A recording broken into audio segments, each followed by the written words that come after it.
ചിമ്മി നിന്നു.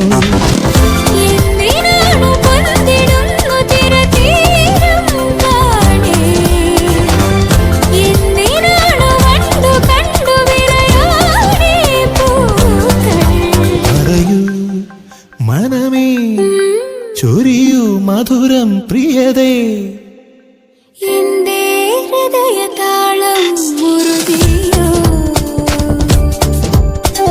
എന്റെ കണ്ണിലിളമീൻ തുള്ളിയോ.